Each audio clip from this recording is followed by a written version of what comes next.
Here are 6 problems your home may have that can instantly turn buyers off. Buyers notice everything when walking through your home.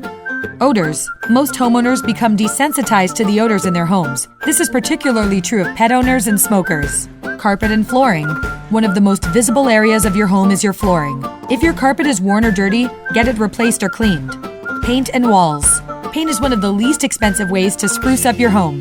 Consider painting outside trim and interior walls and doors. Get rid of clutter. Excess clutter is a big buyer turnoff. What makes your home feel good to you may turn off buyers. Signs of mice, roaches, spiders, or bees. If you have any of these pests, you should immediately contact a local pest control company and have them eliminated. Poor landscaping. If your landscaping is messy, overgrown, or looks cluttered in any way, you need to fix it.